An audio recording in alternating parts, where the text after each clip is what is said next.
5 जून 1967 को मध्य पूर्व में पवित्र भूमि को लेकर दशकों से चल रहे संघर्ष में अब तक का सबसे बड़ा सशस्त्र संघर्ष भड़क उठा। हालांकि यह युद्ध सिर्फ एक हफ्ते से भी कम चला, लेकिन 6 दिवसीय युद्ध ने आने वाले दशकों के लिए मध्य पूर्व का भूगोल बदल दिया। सबसे पहले यह समझना जरूरी है कि आधुनिक इजराइल और उसके आसपास के विवादित क्षेत्र के बारे में बुनियादी बातें क्या हैं। कई इजरायली यहूदी मानते हैं कि उन्हें भगवान के वादे के आधार पर इस भूमि पर दावा करने का अधिकार है, जबकि अधिकांश फिलिस्तीनी अरब, जिनके पूर्वज सैकड़ों वर्षों से वहां रहते आए हैं, मानते हैं कि वे ही इसके वास्तविक निवासी हैं।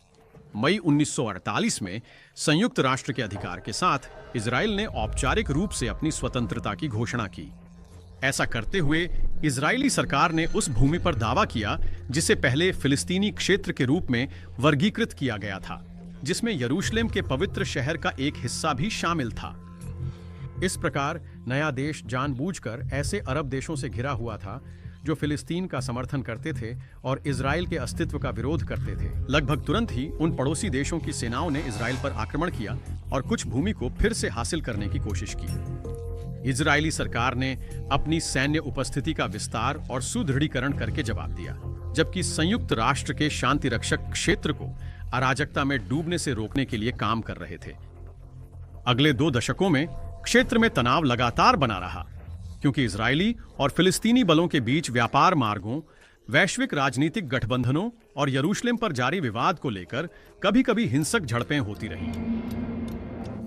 1967 की वसंत ऋतु में मिस्र के राष्ट्रपति गमाल अब्देल नासर ने सिनाई प्रायद्वीप में सैनिकों को तैनात किया, संयुक्त राष्ट्र के शांति रक्षकों को हटाने की मांग की और इजरायली जहाजों को तिरान झलड़ मरुमध्य से गुजरने से रोक दिया।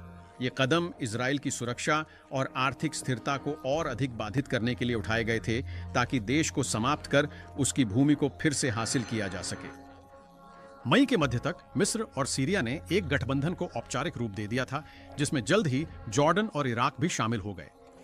इन देशों ने इजराइल के साथ अपनी साझा सीमाओं पर अपनी सैन्य उपस्थिति बढ़ाना शुरू कर दिया। इन कार्रवाइयों को शत्रुतापूर्ण मानते हुए इजरायली सरकार ने तेजी से कदम उठाने और आक्रामक कार्रवाई करने का निर्णय लिया। घटनाक्रम कुछ इस प्रकार था। 5 जून को इजरायली सेना ने एक साथ पूर्व खतरनाक हमले शुरू किए। पहली हमले की रणनीति जबरदस्त सफल रही, क्योंकि इजराइल के हवाई हमलों ने मिस्र और सीरिया की वायु सेनाओं को तबाह कर दिया, इससे पहले कि उनके विमान रनवे से उड़ान भी भर पाते। इसके बाद जॉर्डन की सरकार ने पश्चिम यरूशलेम में सैन्य अभियान शुरू करके लड़ाई में प्रवेश किया, जहां उन्हें इजरायली रक्षात्मक जवाबी हमलों का सामना करना पड़ा और वे जल्दी ही मात खा गए। अरब गठबंधन की वायु सेनाओं के निष्क्रिय हो जाने के बाद इजराइल को जमीन पर बढ़त मिल गई, जिससे उनकी सेनाएं क्षेत्र में कई दिशाओं में विस्तार कर सकीं। अपने अरब विरोधियों को पछाड़ते हुए इजरायली क्षेत्र का विस्तार किया।